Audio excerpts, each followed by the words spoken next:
Hi friends, ಹೇಗಿದ್ದೀರಾ? ಎಲ್ಲರೂ ಚೆನ್ನಾಗಿದ್ದೀರಾ? ನಾನು ಕೂಡ ತುಂಬಾ ಚೆನ್ನಾಗಿದ್ದೀನಿ.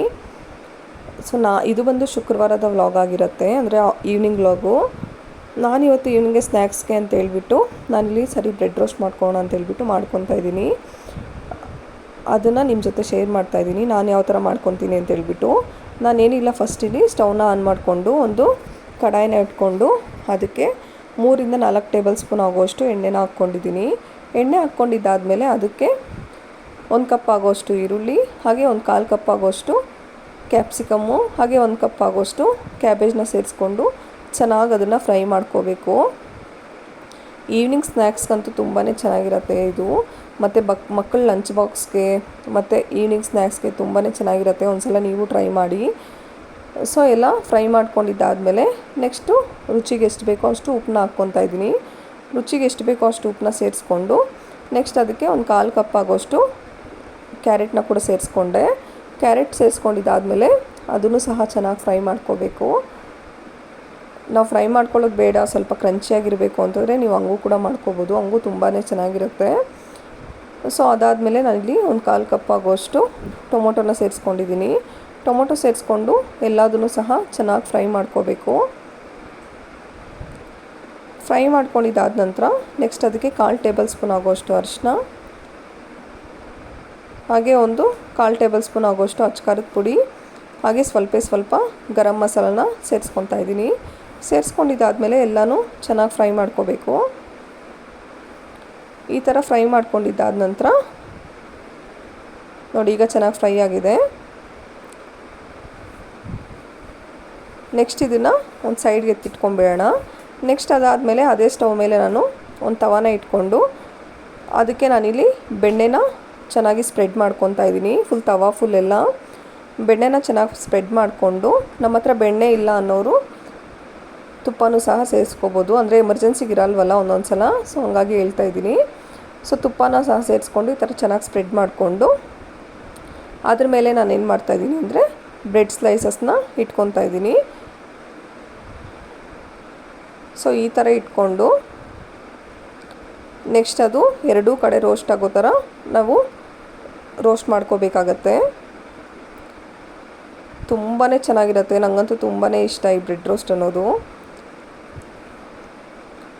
ಹಾಕ್ಕೊಂಡಿದ್ದಾದಮೇಲೆ ನೆಕ್ಸ್ಟ್ ಅದ್ರ ಮೇಲೆ ಇನ್ನೊಂದು ಸ್ವಲ್ಪ ಬೆಣ್ಣೆನ ಹಾಕ್ಬಿಟ್ಟು ಚೆನ್ನಾಗಿ ಅದನ್ನು ಈವನಾಗಿ ಸ್ಪ್ರೆಡ್ ಮಾಡ್ಕೊತಾ ಇದ್ದೀನಿ.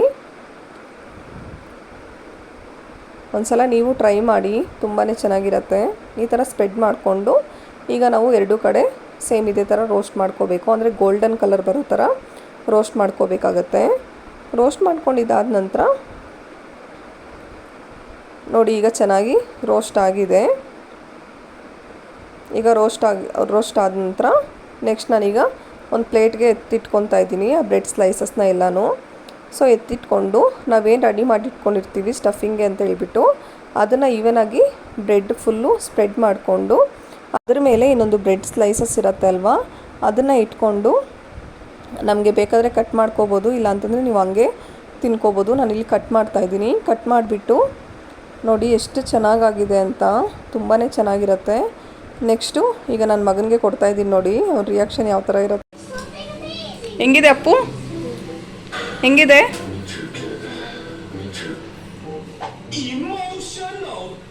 ಸೂಪರಾ? ಸ್ನ್ಯಾಕ್ಸ್ ಎಲ್ಲ ತಿಂದಿದ್ದಾದಮೇಲೆ ಬೆಳಗ್ಗೆ ಪೂಜೆ ಮಾಡ್ಕೊಂಡಿರಲಿಲ್ಲ ನಾನು, ಹಂಗಾಗಿ ಸಂಜೆ ಪೂಜೆ ಮಾಡ್ಕೊತಾ ಇದ್ದೀನಿ. ಇವತ್ತು ನಾಗರ ಪಂಚಮಿ ಅಲ್ವಾ, ಹಂಗಾಗಿ ಬೆಳಗ್ಗೆ ಮಾಡ್ಕೊಳಕ್ಕಾಗಲಿಲ್ಲ, ಕೆಲಸ ಜಾಸ್ತಿ ಇತ್ತು. ಹಂಗಾಗಿ ಸಾಯಂಕಾಲ ಎಲ್ಲ ಪೂಜೆ ನೀಟಾಗಿ ಮಾಡಿಕೊಂಡು ದೇವಸ್ಥಾನಕ್ಕೆ ಅಂತ ಹೋಗ್ಬಿಟ್ಟು ಬರೋಣ ಅಂತ ಹೇಳ್ಬಿಟ್ಟು ಇಲ್ಲಿ ಬೇಗ 6:30ಗೆಲ್ಲ ಪೂಜೆನ ಮುಗಿಸ್ಕೊಂಡ್ಬಿಟ್ಟೆ.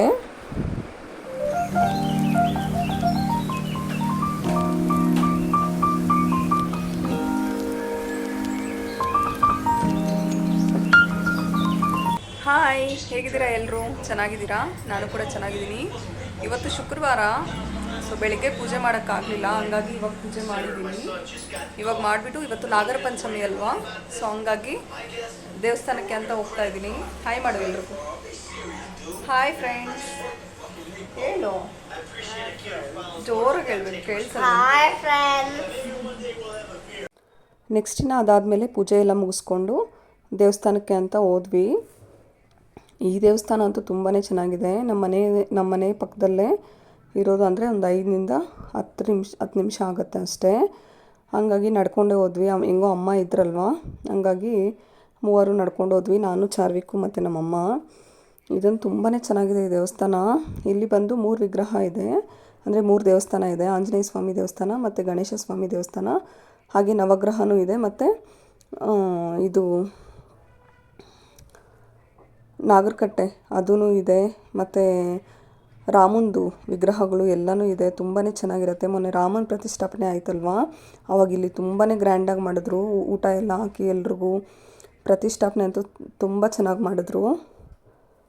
ಸೊ ವೀಕ್ಲಿ ಒನ್ಸು ನಾವು ಹೋಗ್ತೀವಿ. ಶನಿವಾರ ಸಂಜೆ 6:30 ಹೋದರೆ ಬರೋಷ್ಟೊತ್ತಿಗೆ 7:30 8 ಗಂಟೆ ಆಗುತ್ತೆ. ಒಂದು ವಾರನೂ ಮಿಸ್ ಮಾಡಲ್ಲ, ಅಷ್ಟು ಚೆನ್ನಾಗಿ. ಏನೋ ಒಂಥರ ನೆಮ್ಮದಿ ದೇವಸ್ಥಾನಕ್ಕೆ ಹೋದರೆ. ಅಲ್ಲಿರೋ ವಾತಾವರಣ ಮತ್ತು ಅಲ್ಲಿರೋ ವೈಬೆಲ್ಲ ಒಂಥರ ಚೆನ್ನಾಗಿರುತ್ತೆ. ಮತ್ತು ಇನ್ನು ಅದಾದಮೇಲೆ ಇವತ್ತು ನಾಗರ ಪಂಚಮಿ ಅಲ್ವಾ, ಹಂಗಾಗಿ ಸರಿ ನಾಗರಕಟ್ಟೆಗೆ ನಮಸ್ಕಾರ ಮಾಡ್ಕೊಂಡು ಹೋಗೋಣ ಅಂತ ಹೇಳ್ಬಿಟ್ಟು ಬಂದ್ವಿ. ಆ್ಯಕ್ಚುಲಿ ಹೇಳಬೇಕು ಅಂತಂದರೆ ಬೆಳಿಗ್ಗೆ ಬ್ರಾಹ್ಮಿ ಮುಹೂರ್ತದಲ್ಲಿ ಮಾಡಿದ್ರೆ ನಾಗರಕಟ್ಟೆಗೆ ಪೂಜೆ ತುಂಬಾ ಒಳ್ಳೆಯದು. ಈ ಥರ ಅದೇ ದಾರ ಎಲ್ಲ ಸುತ್ತಬಿಟ್ಟು ಮತ್ತು ಅದಕ್ಕೆ ಗೆಜ್ಜೆ ವಸ್ತ್ರ ಎಲ್ಲ ಹಾಕಿ ಮಾಡ್ತಾರಲ್ವ, ಆ ಥರ ಮಾಡೋದ್ರಿಂದ ತುಂಬಾ ಫಲ ಸಿಗುತ್ತೆ. ನಾನು ಮಾಡಬೇಕು ಅಂದ್ಕೊಂಡೆ, ಬಟ್ ಮಾಡೋಕ್ಕಾಗಲಿಲ್ಲ. ಹಂಗಾಗಿ ಇನ್ನು ಸಾಯಂಕಾಲ ಹೆಂಗೋ ಮನೇಲಿ ಪೂಜೆ ಮಾಡಿಕೊಂಡು ದೇವಸ್ಥಾನಕ್ಕೆ ಅಂತ ಬಂದ್ವಿ ಅಲ್ವಾ, ಹಂಗಾಗಿ ನಮಸ್ಕಾರ ಮಾಡಿಕೊಂಡು ಸರಿ ಅಂತ ಹೇಳ್ಬಿಟ್ಟು, ಮತ್ತು ಅದ್ರ ಪಕ್ಕದಲ್ಲೇ ಆಂಜನೇಯ ಸ್ವಾಮಿ ದೇವಸ್ಥಾನ ಇದೆ. ಆ ದೇವಸ್ಥಾನವೂ ಅಷ್ಟು ತುಂಬ ಚೆನ್ನಾಗಿದೆ. ಮತ್ತು ಈವ್ನಿಂಗ್ ಟೈಮು ಪ್ರಸಾದ ಕೂಡ ಕೊಡ್ತಾರೆ ಇಲ್ಲಿ. ನೋಡಿ ಎಷ್ಟು ಚೆನ್ನಾಗಿದೆ ಅಂತ ದೇವಸ್ಥಾನ. ನೀವು ದರ್ಶನ ಮಾಡ್ಕೊಳ್ಳಿ, ಎಲ್ರಿಗೂ ಒಳ್ಳೆಯದಾಗಲಿ.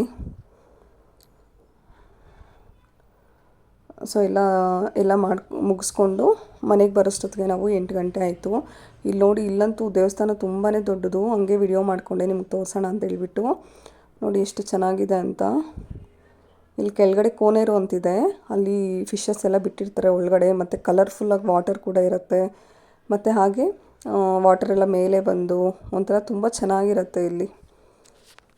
ಪ್ರತಿ ಶನಿವಾರ ಲೈಟಿಂಗ್ ಎಲ್ಲ ಹಾಕಿರ್ತಾರೆ. ಶನಿವಾರ ಡೈಲಿ ಹಿಂಗೆ ಇರುತ್ತೆ ಅಂತ ಗೊತ್ತಿಲ್ಲ ನನಗೆ, ಬಟ್ ಶನಿವಾರ ಮಾತ್ರ ಆಲ್ಮೋಸ್ಟ್ ಹಿಂಗೆ ಇರುತ್ತೆ. ನೋಡಿ ಎಷ್ಟು ಚೆನ್ನಾಗಿದೆ. ಫುಲ್ಲು ದೊಡ್ಡದು ದೇವಸ್ಥಾನ ಇದು. ಸೊ ನೋಡಿ, ಇನ್ನೆಲ್ಲ ಮುಗಿಸ್ಕೊಂಡು ಬರೋಷ್ಟೊತ್ತಿಗೆ 8 ಗಂಟೆ ಆಯಿತು. 8 ಗಂಟೆಗೆ ಬಂದು ಇನ್ನು ಸ್ವಲ್ಪ ವೆಜಿಟೇಬಲ್ಸ್ ಅದು ಇದು ತರಬೇಕಾಗಿತ್ತು. ಹಂಗೆ ಬರೋವಾಗ ತಗೊಂಡು ಮಶ್ರೂಮ್ ಬಿರಿಯಾನಿ ಮಾಡೋಣ ಅಂತ ಹೇಳ್ಬಿಟ್ಟು ಮಾಡಿಕೊಂಡೆ. ಆ ರೆಸಿಪಿ ನಿಮ್ಮ ಜೊತೆ ಶೇರ್ ಮಾಡಿದ್ದೀನಿ. ನೋಡಿ, ಇಷ್ಟ ಆದರೆ ಲೈಕ್ ಮಾಡಿ, ಶೇರ್ ಮಾಡಿ, ಹಾಗೆ ನನ್ನ ಚಾನಲ್ನ ಸಬ್ಸ್ಕ್ರೈಬ್ ಮಾಡ್ಕೊಳ್ಳಿ. ಇನ್ನೂ ಯಾರು ನನ್ನ ಚಾನಲ್ನ ಸಬ್ಸ್ಕ್ರೈಬ್ ಮಾಡ್ಕೊಳ್ದೆ ನೋಡ್ತಾ ಇದ್ದೀರಾ, ಪ್ಲೀಸ್ ದಯವಿಟ್ಟು ಸಬ್ಸ್ಕ್ರೈಬ್ ಮಾಡ್ಕೊಳ್ಳಿ. Thank you. ಇನ್ನು ಹಾಗೆ ನಾನಿಲ್ಲಿ ಹೋಟೆಲ್ ಸ್ಟೈಲಲ್ಲಿ ಯಾವ ಥರ ಮಶ್ರೂಮ್ ಬಿರಿಯಾನಿ ಮಾಡೋದು ಅಂತ ಹೇಳ್ಬಿಟ್ಟು ತೋರಿಸ್ತಾ ಇದ್ದೀನಿ. ಇದಂತೂ ತುಂಬಾ ಚೆನ್ನಾಗಿರುತ್ತೆ. ಸೊ ಒಂದ್ಸಲ ನೀವು ಟ್ರೈ ಮಾಡಿ. ಫಸ್ಟ್ ನಾನೇನಿಲ್ಲ, ಇಲ್ಲಿ ಸ್ವಲ್ಪ ಬೆಳ್ಳುಳ್ಳಿ ಮತ್ತು ಸ್ವಲ್ಪ ಶುಂಠಿ, ಹಾಗೆ ಹಸಿಮೆಣ್ಸಿನ್ಕಾಯಿ, ಸ್ವಲ್ಪ ಪುದೀನ, ಸ್ವಲ್ಪ ಕೊತ್ತಂಬರಿ, ಹಾಗೆ ಸ್ವಲ್ಪ ಮಸಾಲೆಗೆ ಎಷ್ಟು ಬೇಕೋ ಅಷ್ಟು ಉಪ್ಪನ್ನ ಸೇರಿಸ್ಕೊಂಡು ಈ ಥರ ರುಬ್ಕೊಂಬಂದಿದ್ದೀನಿ. ಈ ಥರ ರುಬ್ಕೊಂಬಂದಿದ್ದಾದಮೇಲೆ ಒಂದು ಸ್ಟವ್ನ ಆನ್ ಮಾಡಿಕೊಂಡು ಅದಕ್ಕೆ ಕುಕ್ಕರ್ನ ಇಟ್ಬಿಟ್ಟು ಅದಕ್ಕೆ 4ರಿಂದ 5 ಟೇಬಲ್ ಸ್ಪೂನು ಅಥವಾ 6ರಿಂದ 7 ಟೇಬಲ್ ಸ್ಪೂನು ಆಯಿಲ್ನ ಹಾಕ್ಕೊಂಡು ಅದು ಚೆನ್ನಾಗಿ ಬಿಸಿ ಆದಮೇಲೆ ನಾನಿಲ್ಲಿ ಸ್ಪೈಸಸ್ನೆಲ್ಲ ಹಾಕ್ಕೊತಾ ಇದ್ದೀನಿ. ಅಂದರೆ ಮರಾಠಿ ಮಗ್ಗು, ಕಸೂರಿ ಮೇಥಿ ಆ ಥರದ್ದೆಲ್ಲ ಇರುತ್ತೆ ಅಲ್ವಾ, ಅದನ್ನೆಲ್ಲ ಸೇರಿಸ್ಕೊಂಡು ಚೆನ್ನಾಗಿ ಫ್ರೈ ಮಾಡ್ಕೋಬೇಕು. ಫ್ರೈ ಮಾಡ್ಕೊಂಡಿದ್ದಾದಮೇಲೆ ಅದಕ್ಕೆ ಒಂದು 2 ಈರುಳ್ಳಿನ ಈ ಥರ ಕಟ್ ಮಾಡಿ ಇಟ್ಕೊಂಡಿದ್ದೆ. ಆ 2 ಈರುಳ್ಳಿನ ಸೇರಿಸ್ಕೊಂಡು ಅದನ್ನು ಸಹ ಚೆನ್ನಾಗಿ ಫ್ರೈ ಮಾಡ್ಕೋಬೇಕು. ಸೊ ಅದು ಫುಲ್ಲು ಗೋಲ್ಡನ್ ಕಲರ್ ಬರೋವರೆಗೂ ಚೆನ್ನಾಗಿ ಫ್ರೈ ಮಾಡ್ಕೋಬೇಕು. ಫ್ರೈ ಮಾಡ್ಕೊಂಡಿದ್ದಾದ ನಂತರ ನೆಕ್ಸ್ಟ್ ಇದಕ್ಕೆ ಟೊಮೊಟೊನ ಸೇರಿಸ್ಕೊತಾ ಇದ್ದೀನಿ. ನೋಡಿ, ಈಗ ಚೆನ್ನಾಗಿ ಫ್ರೈ ಆಗಿದೆ. ಇದಕ್ಕೆ ಒಂದು 2ರಿಂದ 3 ಟೊಮೊಟೊನ ಕಟ್ ಮಾಡಿಕೊಂಡು ಈ ಥರ ಉದ್ದುದಕ್ಕೆ ಸೇರಿಸ್ಕೊತಾ ಇದ್ದೀನಿ. ಸೇರಿಸ್ಕೊಂಡು ಅದನ್ನು ಸಹ ಚೆನ್ನಾಗಿ ಫ್ರೈ ಮಾಡ್ಕೋಬೇಕು. ಈ ಥರ ಫ್ರೈ ಮಾಡ್ಕೊಂಡಿದ್ದಾದಮೇಲೆ ನೆಕ್ಸ್ಟ್ ಅದಕ್ಕೆ ನಾವೇನು ರುಬ್ಕೊಂಡಿರ್ತೀವಲ್ವ ಮಸಾಲೆ, ಆ ಮಸಾಲೆನೂ ಹಾಕ್ಕೊಂಡು ಚೆನ್ನಾಗಿ ಅದನ್ನು ಸಹ ಫ್ರೈ ಮಾಡ್ಕೋಬೇಕು. ಅದು ಯಾವ ಥರ ಫ್ರೈ ಮಾಡ್ಕೋಬೇಕು ಅಂತಂದರೆ ಎಣ್ಣೆ ಎಲ್ಲ ಮೇಲೆ ಬರಬೇಕು, ಆ ಥರ ಫ್ರೈ ಮಾಡ್ಕೋಬೇಕು. ನೋಡಿ, ಈ ಥರ ಫ್ರೈ ಮಾಡಿಕೊಂಡು ನೆಕ್ಸ್ಟ್ ಅದು ಚೆನ್ನಾಗಿ ಫ್ರೈ ಆದ ನಂತರ ನೆಕ್ಸ್ಟ್ ನಾನಿಲ್ಲಿ ಅದಕ್ಕೆ 1 ಪ್ಯಾಕೆಟ್ ಆಗುವಷ್ಟು ಮಶ್ರೂಮ್ನ ಈ ಥರ ಅಡ್ಡಡ್ಡಕ್ಕೆ ಕಟ್ ಮಾಡಿ ಇಟ್ಕೊಂಡಿದ್ದೆ, ಅಂದರೆ 2 ಪೀಸ್ ಮಾಡ್ಕೊಂಡಿದ್ದೆ. ಅದನ್ನು ಹಾಕ್ಕೊಂಡು ಚೆನ್ನಾಗಿ ಅದನ್ನು ಸಹ ಫ್ರೈ ಮಾಡ್ಕೊಳ್ಳಿ. ಫ್ರೈ ಮಾಡ್ಕೊಂಡಿದ್ದಾದ ನಂತರ ಅದಕ್ಕೆ ಒಂದು 1/4 ಟೇಬಲ್ ಸ್ಪೂನಷ್ಟು ಅರಿಶಿನ ಹಾಕ್ಕೊಂಡು, ನೆಕ್ಸ್ಟ್ ಅದಾದ ನಂತರ ಒಂದು 2 ಟೇಬಲ್ ಸ್ಪೂನ್ ಆಗುವಷ್ಟು ಬಿರಿಯಾನಿ ಪೌಡರ್ನ ಹಾಕ್ಕೊಳ್ಳಿ. ಅಂದರೆ ಬಿರಿಯಾನಿ ಮಸಾಲ ಪೌಡರ್ ಬರುತ್ತೆ ಅಲ್ವಾ, ನೀವು ಮನೇಲಿ ಮಾಡಿರೋದಾದರೂ ಹಾಕ್ಕೋಬೋದು. ಇಲ್ಲ ಅಂತಂದರೆ ಈಸ್ಟರ್ನ್ ತುಂಬಾ ಚೆನ್ನಾಗಿರುತ್ತೆ ಪ್ಯಾಕೆಟ್ದು, ಅದೂ ಹಾಕ್ಕೋಬೋದು. ಅದನ್ನು ಹಾಕ್ಕೊಂಡು ಅದಕ್ಕೆ ಒಂದು ಅರ್ಧ ಟೇಬಲ್ ಸ್ಪೂನ್ ಆಗುವಷ್ಟು ಧನಿಯಾ ಪುಡಿ ಸೇರಿಸ್ಕೊಂಡು ಚೆನ್ನಾಗಿ ಎಲ್ಲದನ್ನು ಮಿಕ್ಸ್ ಮಾಡ್ಕೋಬೇಕು. ಮಿಕ್ಸ್ ಮಾಡ್ಕೊಂಡ ನಂತರ ನೆಕ್ಸ್ಟ್ ಅದಕ್ಕೆ ನಾನು ರೈಸ್ನ ನೆನೆಸಿಟ್ಕೊಂಡಿದ್ದೆ ಅಲ್ವಾ, ಒಂದು 2 ಗ್ಲಾಸ್ ಆಗುವಷ್ಟು ರೈಸ್ನ ನೆನೆಸಿಟ್ಕೊಂಡಿದ್ದೆ. ಆ ರೈಸ್ನ ಸೇರಿಸ್ಕೊಂಡು ಅದನ್ನು ಸಹ ಒಂದು ಮಿಕ್ಸ್ ಕೊಟ್ಕೊಳ್ಳಿ. ಈ ಥರ ಮಾಡೋದ್ರಿಂದ ತುಂಬಾ ಚೆನ್ನಾಗಿರುತ್ತೆ ಬಿರಿಯಾನಿ. ಒಂದು ಸಲ ನೀವು ಟ್ರೈ ಮಾಡಿ. ಈ ಥರ ಚೆನ್ನಾಗಿ ಮಿಕ್ಸ್ ಮಾಡಿಕೊಂಡು ನಾನು 2 ಲೋಟ ಅಕ್ಕಿಗೆ 4 ಲೋಟ ನೀರನ್ನ ಹಾಕ್ಕೊತಾ ಇದ್ದೀನಿ. ನೀರನ್ನ ಹಾಕ್ಕೊಂಡು ಅದನ್ನು ಒಂದು ಸಲ ಮಿಕ್ಸ್ ಮಾಡ್ಕೊಂಬಿಟ್ಟು ನೆಕ್ಸ್ಟ್ ಅದಕ್ಕೆ ರುಚಿಗೆ ಎಷ್ಟು ಬೇಕೋ ಅಷ್ಟು ಉಪ್ಪನ್ನ ಸೇರಿಸ್ಕೋಬೇಕು. ಉಪ್ಪನ್ನ ಸೇರಿಸ್ಕೊಂಡಿದ್ದಾದ ನಂತರ ಕುಕ್ಕರ್ ಲಿಡ್ನ ಕ್ಲೋಸ್ ಮಾಡಿಕೊಂಡು ಒಂದು 2ರಿಂದ 3 ವಿಷಲ್ ಕೂಗಿಸ್ಕೊಂಡ್ರೆ ಟೇಸ್ಟಿಯಾಗಿರೋಂಥ ಮಶ್ರೂಮ್ ಬಿರಿಯಾನಿ ರೆಡಿ ಆಗುತ್ತೆ. ವಿತಿನ್ ಹಾಫ್ ಆನ್ ಅವರಲ್ಲಿ ಮಾಡ್ಕೊಂಬಿಡ್ಬೋದು, ಅಷ್ಟು ಚೆನ್ನಾಗಿರುತ್ತೆ. ಹಾಗೆ ನಾನಿಲ್ಲಿ ಮೊಸರು ಬಜ್ಜಿನ ಕೂಡ ಮಾಡಿಕೊಂಡೆ. ಮೊಸರು ಬಜ್ಜಿಗೆ ಏನಿಲ್ಲ, ಸ್ವಲ್ಪ ಈರುಳ್ಳಿ ಮತ್ತು ಸ್ವಲ್ಪ ಕೊತ್ತಂಬರಿ ಹಾಕ್ಕೊಂಡು ಸ್ವಲ್ಪ ಉಪ್ಪು ಹಾಕ್ಕೊಂಡು ಮೊಸರು ಬಜ್ಜಿನ ಸಹ ರೆಡಿ ಮಾಡಿಕೊಂಡೆ. ನೀವು ಕ್ಯಾರೆಟ್ ಹಾಕ್ಕೋಬೇಡಿ, ಕ್ಯಾರೆಟ್ ಹಾಕ್ಕೊಂಡ್ರೆ ಏನಾಗುತ್ತೆ ಅಂತಂದರೆ ಸಿಹಿ ಬಂದುಬಿಡುತ್ತೆ, ಮೊಸರು ಬಜ್ಜಿ ಅಷ್ಟು ಚೆನ್ನಾಗಿರಲ್ಲ. ಇನ್ನು ಸೌತೆಕಾಯಿ ಹಾಕ್ಕೊಂಡ್ರೆ ತುಂಬಾ ಚೆನ್ನಾಗಿರುತ್ತೆ. ನನ್ನ ಹತ್ರ ಸೌತೆಕಾಯಿ ಇರಲಿಲ್ಲ, ಹಂಗಾಗಿ ಕೊತ್ತಂಬರಿ ಮತ್ತು ಈರುಳ್ಳಿ ಮಾತ್ರ ಹಾಕ್ಕೊಂಡೆ. ನೋಡಿ ಇಲ್ಲಿ ಎಷ್ಟು ಚೆನ್ನಾಗಾಗಿದೆ ಮಶ್ರೂಮ್ ಬಿರಿಯಾನಿ ಅಂತ ಹೇಳ್ಬಿಟ್ಟು, ತುಂಬಾ ಚೆನ್ನಾಗಾಗಿದೆ. ಒಂದು ಸಲ ನೀವು ಟ್ರೈ ಮಾಡಿ. ಇಷ್ಟ ಆದರೆ ಲೈಕ್ ಮಾಡಿ, ಶೇರ್ ಮಾಡಿ. ಹಾಗೆ ನನ್ನ ಚಾನಲ್ನ ಪ್ಲೀಸ್ ಸಬ್ಸ್ಕ್ರೈಬ್ ಮಾಡ್ಕೊಳ್ಳಿ. ನನ್ನ ವಿಡಿಯೋಸ್ ನಿಮ್ಗೆ ಇಷ್ಟ ಆಗ್ತಾಯಿದೆ ಅಂದ್ಕೊತಾ ಇದ್ದೀನಿ. ನೋಡಿ ಸೂಪರಾಗಿತ್ತು ಟೇಸ್ಟು.